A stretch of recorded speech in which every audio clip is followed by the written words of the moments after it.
Good morning, everyone. What we're going to do today is finish off section 7.1. So what's left? Well, there are a couple of things that we haven't even touched on to any great extent or at all. And that is the interaction between U-subs and integration by parts. So I'm going to spend a fair amount of time doing examples of them. And the second one is a special one-off question, which involves finding the integral of an exponential with a trig. So it's like e to the 2x sine 4x. And that's a really special case. And I'm kind of keeping that one till about the second last thing we do. And then the last thing we're going to do is look at a question that is called the reduction formula. And there's two in the homework about that. And we'll, based on my other class, we'll get all of that done. And it depends how quickly or whatever it goes. We'll do an intro to 7.2 as well today. So that when I see you tomorrow, we're kind of ready to get started on it. So winding back, let's look at our first question,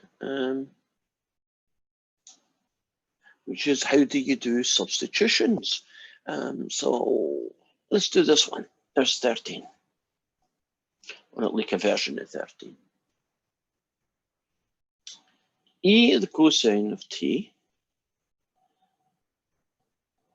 the sine of 2t, dt.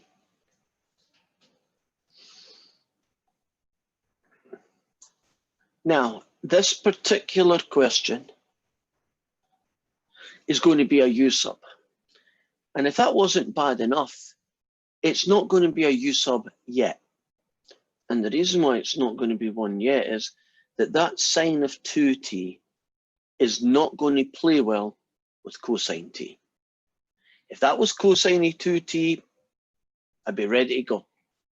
So our first step is to realize that in trig, you can rewrite trig things in other ways. It's called the double angle formula. Does anyone know what the sine of 2t is, written as a double angle formula? 2 sine t cosine t. You nailed it. Now I'm ready for a U-sub. We just have to pick who it's going to be.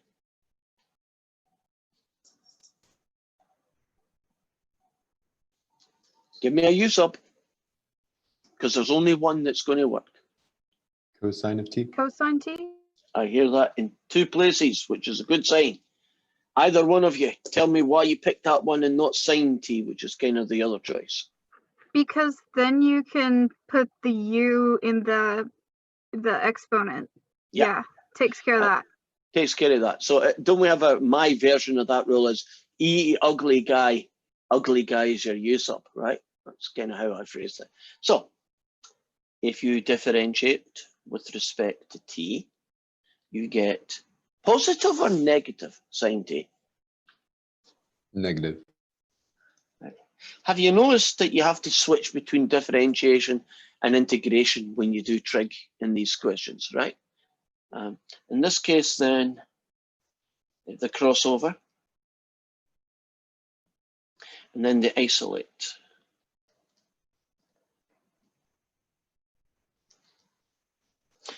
And we are kind of finished with that guy. So it's going to be the integral of e to the u, 2 sine t. That guy is a u, and the dt is -1 over sine t du. You cancel out those two guys. You get a negative, you get a 2u, and you get an e to the u du. Do you see that the original question has now turned into this integral? Do you recognize that this integral is an integration by parts question? Not another U-sub. It's not like a U-sub followed by a second U-sub. although that can happen. Isn't this just an integration by parts? So who is going to be the F and who is going, right, just tell me, who's going to be the F? Because the other one's a G. 2, -2u. Great. So let's see what we get then. It's F, which is this guy, times the integral of this guy. Take away the derivative of this guy, integral of that guy. And this is -2u e to the u. Two negatives make a plus. And integrating 2e to the u, doesn't that just get you 2e to the u? Agreed? Technically plus c, but this question has a 0 and a pi in it. So I won't do the plus c. Always remember to return back to the original variable. And plus c or not, I would still do that. And then you could evaluate it at 0 to pi. And I'm just going to ... that. Isn't that just a matter of plug and chug?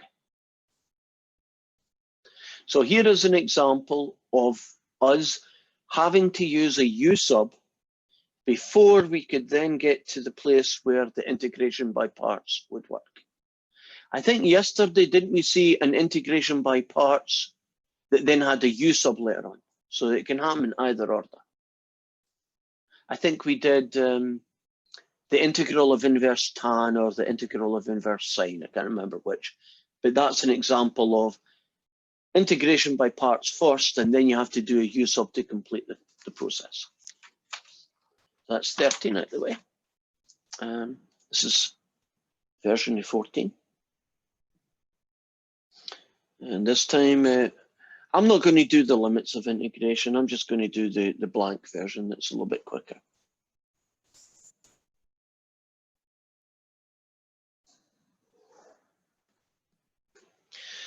Now, this one doesn't have any trig identities. There's nothing that you can do with cosine of theta squared. It's as bad as it's going to be.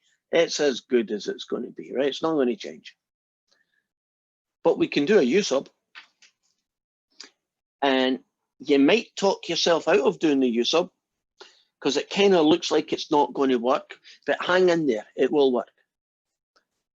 Who is the u sub in this story? Is it theta squared? I like your thinking. Apart from it could be a guess, why do you think it, or why did you choose that? It is right. Because you're gonna end up with 1/2 theta. You can put the theta squared in for, or you can put the, it'll be 3u times theta cosine u, and then your d theta is gonna be du over 2 theta, and then the thetas cancel and you got your u's. Right, what you're telling me here is that you did that entire process in your head, which is very cool. I was expecting to just get a simple answer. That was a perfect answer, but a simple version of your answer is cosine of ugly guy, pick ugly guy. Right? Yes. Agreed? That's not a very mathematical way, but sometimes you just need that, and then you'll figure out how to do the math that comes later. The fact you could do it on your head is amazing, but that is not everybody's cup of tea. So will we just work on the principle that it was a cosine of ugly guy, so ugly guy is my u sub, and then we'll just see where that leads, because it does lead to a complication that you've obviously figured out. So let's show everyone else what you were talking about. So that's that 1/2 theta du that you were mentioning, right? Right. And then when you sub your u in, basically 3 theta cubed can be rewritten as 3 theta squared times theta, or You're right. 3u times theta. Yeah. What you say is perfectly correct. So here is the original. I'm taking it a little bit slower than that. Here's the 3 theta squared. I haven't done anything to that yet. That becomes cosine of u, and d theta gets replaced by this. And again, I'm taking it quite slowly. Won't this cancel out one of those?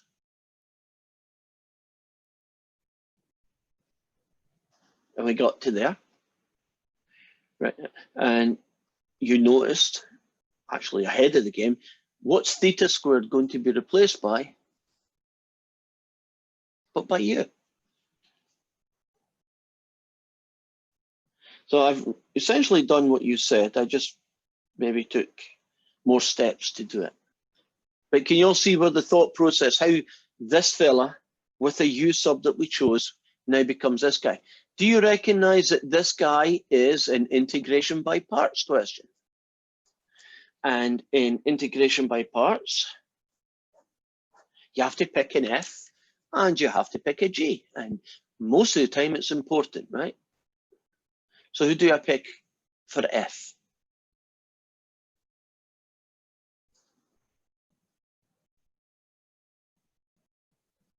The 3 halves u. Correct. And I'm working on the principle that one of them, there's lots of versions of these rules, but one of the rules is if the derivative is simpler, it's probably a good idea to pick that as your F. That's one of the rules. There's lots of rules because there's lots of circumstances, right? Different circumstances. In this case, doesn't that become 3 over 2, which is simpler? So that's why I'm picking it. So it's first guy untouched, integral of this guy, which is sine u, take away the derivative of this guy, which is 3 halves, again times the sine u, and that gets me 3 upon 2 sine of u. And if you integrate 3 upon 2 sine u, you get negative 3 upon 2 cosine. The two negatives cancel out, and you are now looking at that guy. Am I finished? No, you need to put the theta squared back in there.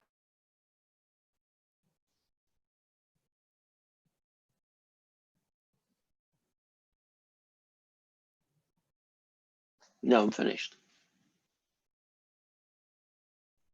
Does that process look a little bit more obvious now that I've done one, right? U sub converts it into something, the integration by parts, do integration by parts, and right at the end, like the last thing you do is get everything back to the original, in this case, thetas and theta squareds. Are we good?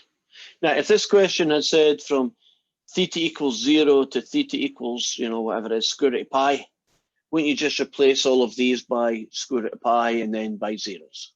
Then you get a number. Probably an ugly number, but you get a number. Okay, I'm going to move on here. Any questions about 13 and 14? Alia, do you have a question, Alia? I'll just mute everybody again. No, I don't. We're good. So far so good. Yeah, these questions are not one-liners anymore. Has it kind of snuck up on you that if you do every line I do, the questions are about 8 lines or 9 lines long, and that doesn't include some side issues like this. So you may want to devote more time to this, because you know that there's going to be a lot of process to do, right? It's going to take a while to get it all done.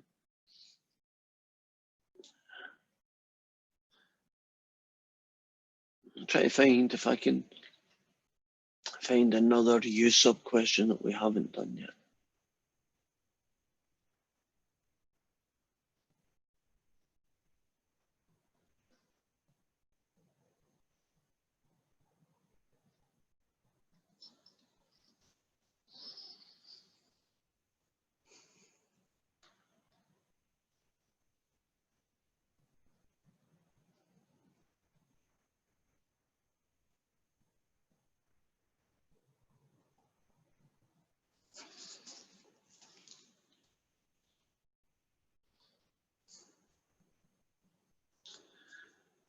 Whoa.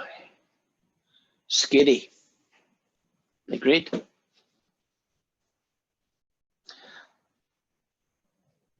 Don't think you need to really worry too much about a U sub right now. Not even 100% sure there's going to be a U sub at the end, but it's certainly weird enough for me to choose. Let's try integration by parts. Which one of those two guys is going to be F? 7. Right, if that's the case, then won't this be G? Do you really want to integrate that? We want No. to take the ugly one for F. Yeah, that's probably a good rule. Make the ugly one F, right? Why? Well, you can, ugly things can be differentiated. Would you agree? Ugly, anything can be differentiated. Integration is not so, isn't your friend, right? It's not so easy to do. And this one is going to be a pain in the butt to differentiate, but I guess I should try it.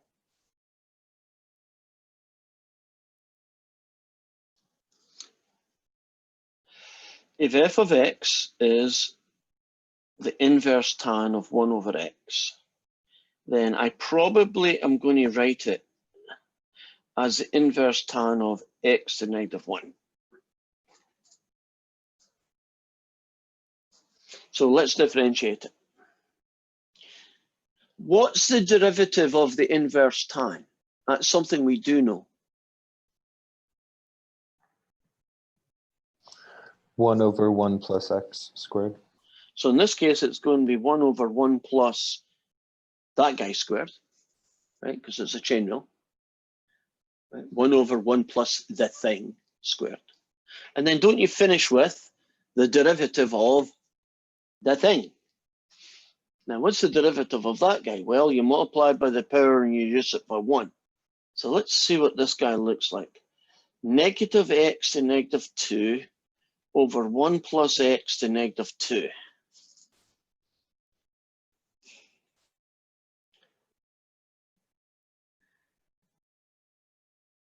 I'm not really sure that is a good version of the answer.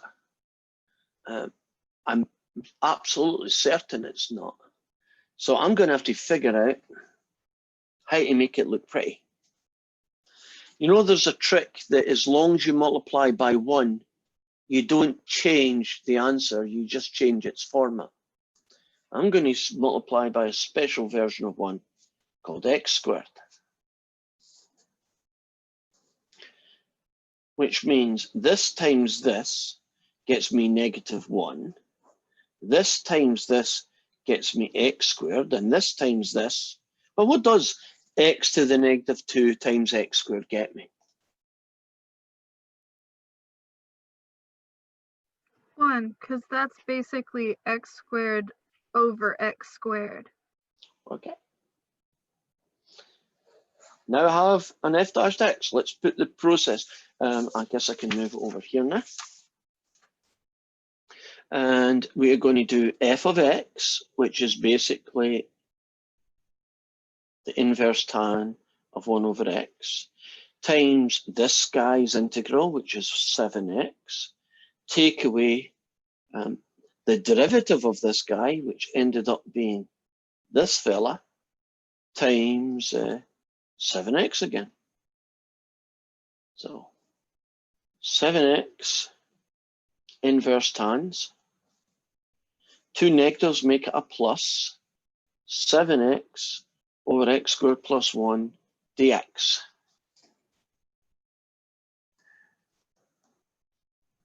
Integration by parts got us to here. What technique am I going to use to find this fella? U sub? And will we all agree that the u sub is x squared plus 1? And I'll just say dot, dot, dot. So here is a question where it was integration by parts first, but you'll need to do u sub to finish it. In the other questions, it was u sub first, integration by parts second, right? So it works both ways. Any questions about that? Will this be still subtracting the integral? Oh, you brought out the -1. Okay. Yeah. So we're good. It's still subtraction, but two negatives make a plus. Are we good on that question? Going to move if we are. So the next thing I'm going to do is essentially, these are questions 16 and 17. I'll do a version of 16, which one? I'll do a version of 17. They're both ugly. I'm going to find out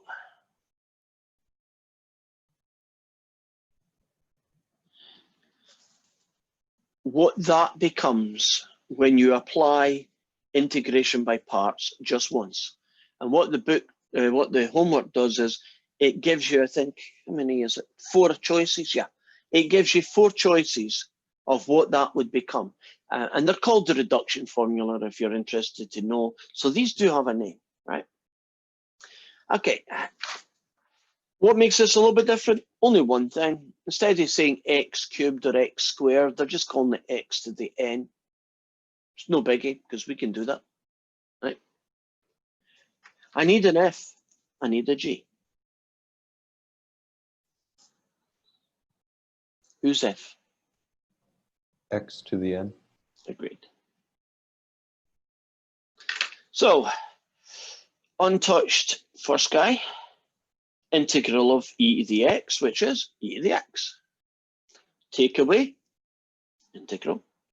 Derivative of this fella. Now, isn't this basically like x squared and x cubed? So I'm going to do the power rule on it. So you multiply by the power, and you reduce the power by 1. Followed by the integral of e to the x, which is still e to the x. And you're now looking at that guy.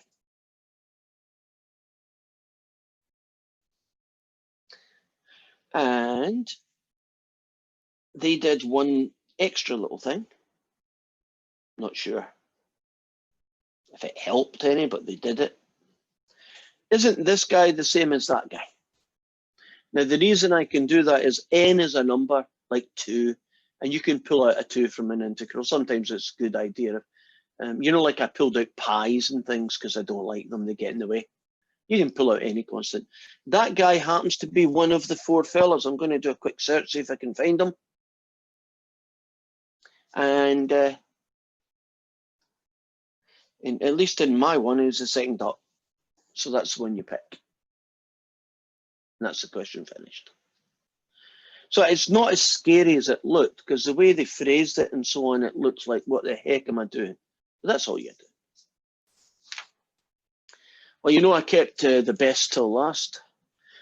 This is a one-off question. It is a very, very special case.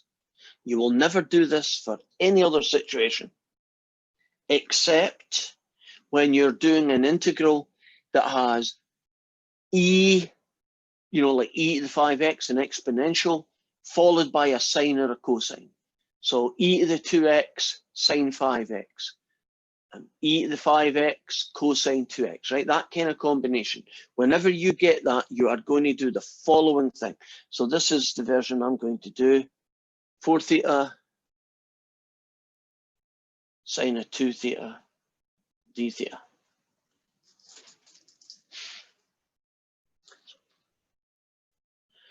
So I'm going to start by calling that guy I. Never needed to do that in the other questions, but I'm going to call it I. Now, if any of you have actually tried this question, you will probably have given up, because no matter who you pick for the F or the G, it looks like it's just going round and round forever. Like it's not going to finish, which is what should happen, right? You should eventually get an integral at the end that you can write down the answer to and you stop.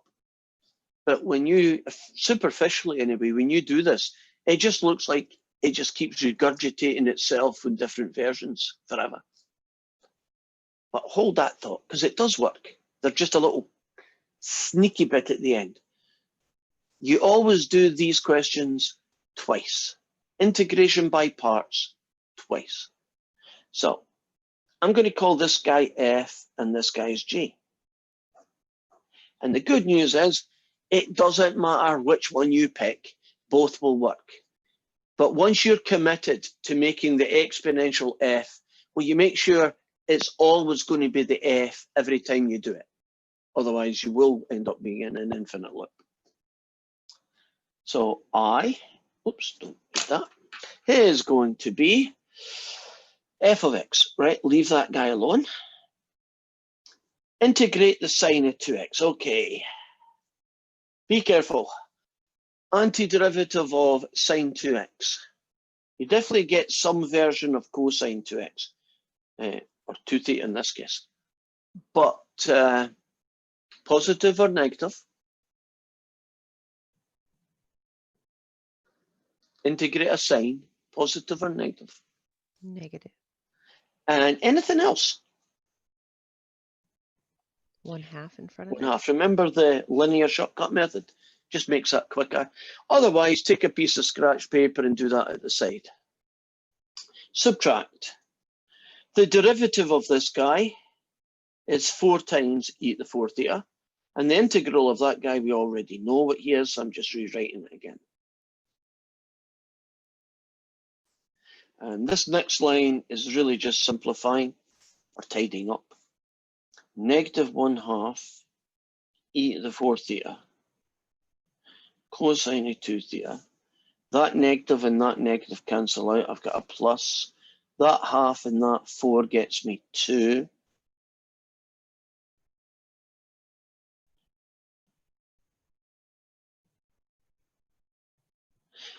So I've just done integration by parts once. Do you see that the integral that's left is just as ugly as the one we started with? Which is why if you tried this question, you might have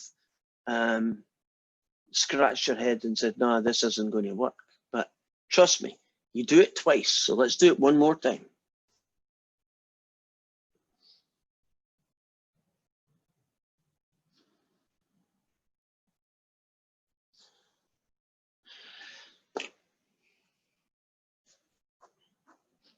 Who's going to be the F in this case? 2e to the 4 theta. Because stick to your guns, right? If you used it as an E the first time, use it as an E the second. And it's very similar to what we just did, but we're going to go through it anyway. So leave the first guy alone and integrate this fella. And if you do this, you get positive the sine of 2 theta. Take away the integral. Differentiate this guy, you now get 8e to the 4 theta with the half sine 2 theta guy. And now we're looking at negative 1/2 of this guy plus one of these guys. Take away that times that gets me 4. And I'm going to bring the 4 out. And I'm going to leave the e to the 4 theta and the sine of 2 theta and the d theta. So I have now done it twice.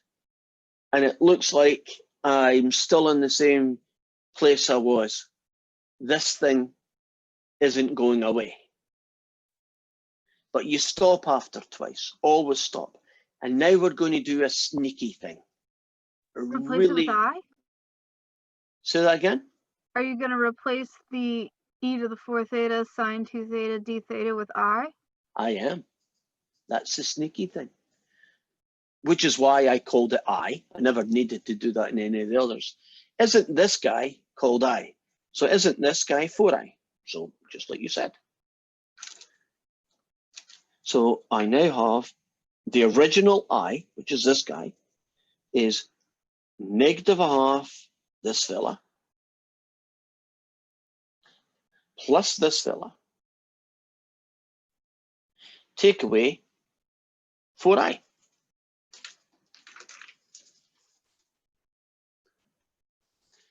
Where do you think I'm going next? Well, you'd have to have, would it be something that is its own derivative? Nope, nothing as difficult as that.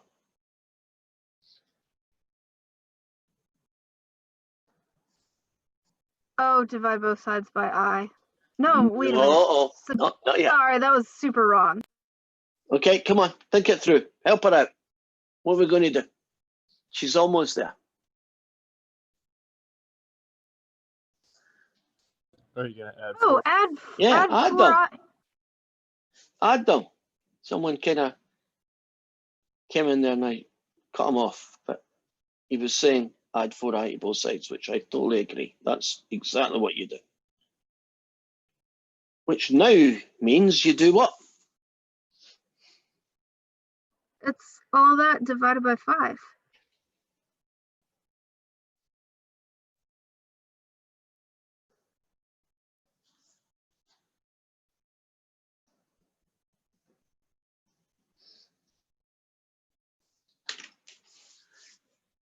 I mean, that is a one-off question, but in a funny sort of way, isn't it kind of cool? Sneaky, but cool.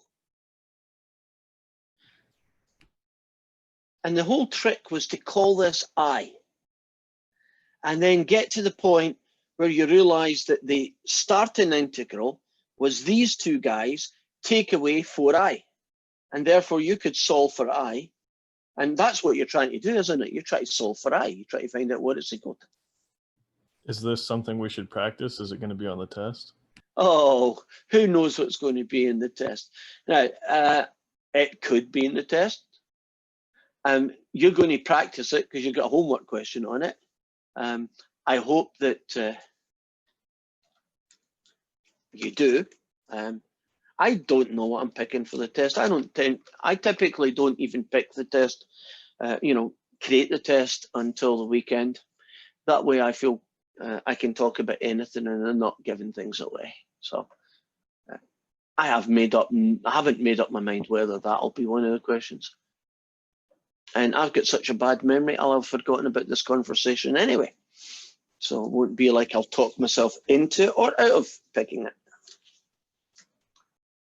Okay, I'm about to leave integration by parts. Is there anything about it that you still want me to go over before we move on to section 7.2, which is obviously the next section we're going to do? Okay. You know, sometimes you don't know what you don't know until you do the homework. So maybe you'll ask me tomorrow, and that's fine. We can do that too. So our next section, section 7.2.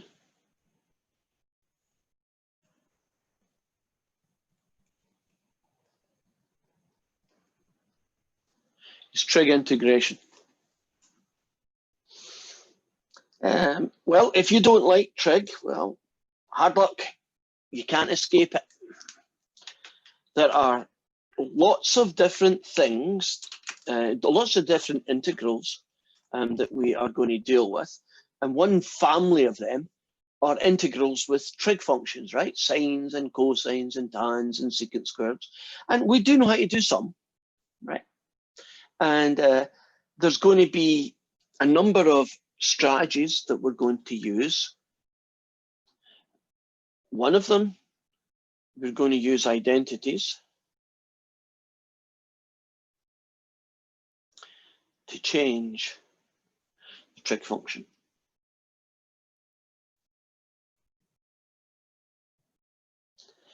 Two, we're going to use u-subs a lot.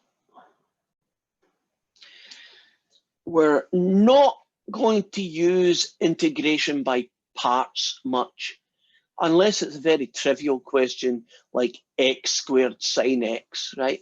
And they're kind of covered in other places. So u-sub or identities is going to be your go-to guy. Well, one of the problems with that, and tomorrow I'm going to do probably a list of them, is that there are many different identities that we need to be aware of and use. And so it's not one method or the other. Very often it's both methods together that we use. So let's start off with an example of a trig integration.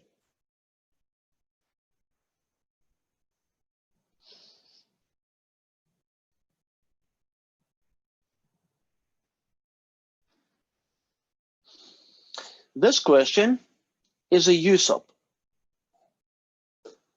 as many of them are.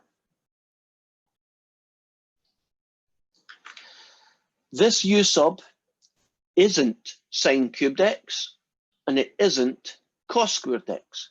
In these questions, the U sub is typically only one of the things. It's sine x on its own or cosine x on its own. So you're not really going to be looking at U subs being cos cubes or sine squares much, right? So don't go there. Think single U sub. Sine x or cosine x, you have a 50-50 chance of guessing, but one of them works and the other doesn't. So it's not like it doesn't matter. Which U sub should you choose in this story? Cosine x? You're right. What was your thought process? We'll be able to cancel out one of the cubes on the sine. Yep. With the derivative. You're right. And that should lend itself to good things, right? And it does. So differentiate, a little bit messy, negative, crossover, and isolate.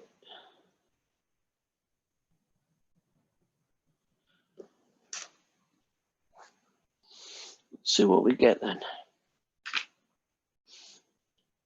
I get sine cubed, that's good.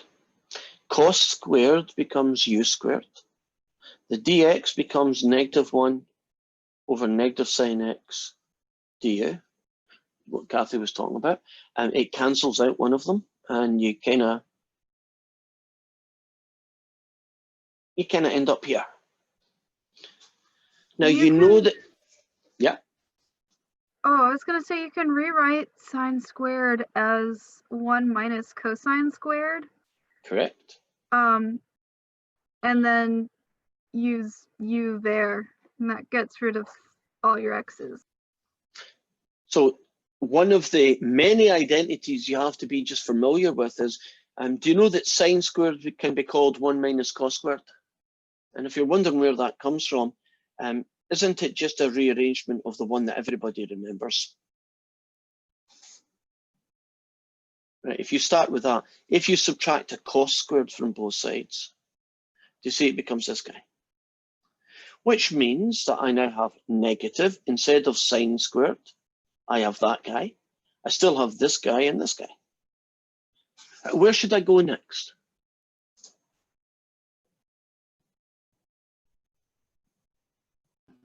Distribute. Okay, so that, and now I believe you get this guy, that, and that. I believe you get that guy. This fella becomes -1/3 U cubed, 1/5 U to the 5, say add a C. Are we finished? No, you have to put the cosine x back in there. Right. Now, the way that we would write cos cubed and cos to the 5 is like this. I'm not sure if WebAssign recognizes that. So here is what you might want to do. Not for math purposes, but just for typing the thing into WebAssign, that you might have to put a bracket around it and cube it. Well, you can try it. Try it once. If it says great, then great. I just got my gut feeling that I seem to remember that it doesn't do this. It doesn't recognize cos cubed. At least I believe so. I know Desmos doesn't like anything over squared when we're dealing with trig. So you have to put a bracket around it and square it if you want to do it. Anything So, yeah. above squared, yeah. So Okay. cubes or whatever. So it may be part of that same issue. in WebAssign. It may not. I guess we'll find out. Somebody tomorrow will say, yeah, I tried one, it was fine. Or, nope, I needed brackets like you did. I also know that plus C, it wants it to be at the front, at least when I've looked at solutions. What the earth it's doing at the front, I don't know, but it must be the software is just not too bright. They like so you it might, when you have a negative in front, to have that C in front of that negative. I don't know if it's that or it just likes to see at the front. There are idiosyncrasies to software. I can't justify why they do it. And I'm not even sure they do it all the time. You know, plus C at the end makes perfect sense to me. That's where it should belong. But I'm just in case the answer isn't working and you think you've done the question wrong, you might want to try permutating, putting the C at the front and putting brackets around it and cubing it. If you did it right, then the answer should be right. Okay, that's the bottom line. Later on, now I'm thinking about it, not today, but in a different situation, there are going to be some examples of this question. In fact, I've got time to write it without doing it. Here's one. It's a U sub, as a lot of them are. What's the U sub in this question?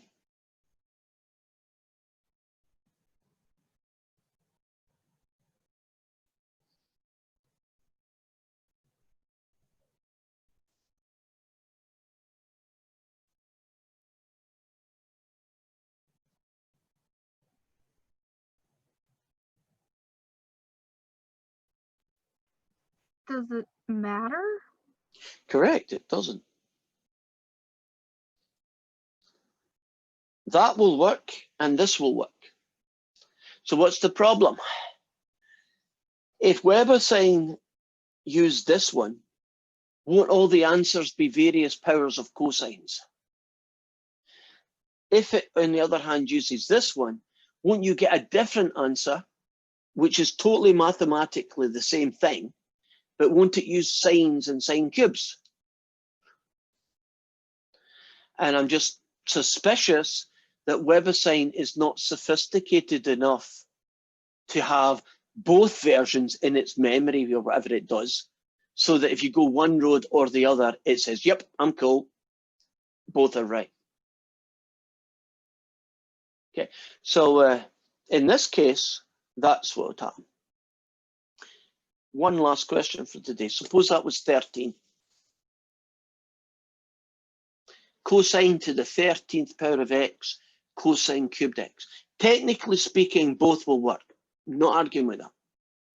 But I would definitely pick one of them over the other, just for ease of calculation. So who should you pick?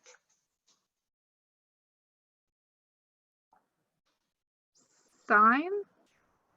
And if you do sine, you get u to the 13, which is nice, a little cos squared left over, and a du. And it works really well. If you went the other way, you would have a sine to the power of 12 and a u cubed and a du. And you see that sine to the power of 12? That would have to be turned into sine squared to the 6. That would have to be called 1 minus cos squared x to the 6. That would have to be called 1 minus u squared to the 6, u to the 6. Do you see you don't want to go there? So if two choices work, will we have a kind of sub-rule? Pick the one that has the least amount of work. Just pick the one that makes your life easy. And if you look at that and think, oh God, I don't like where this is going, then maybe you should just scrub that and pick the other guy. Because in the long run, you probably save yourself some time. Okay, well, that is us for today. I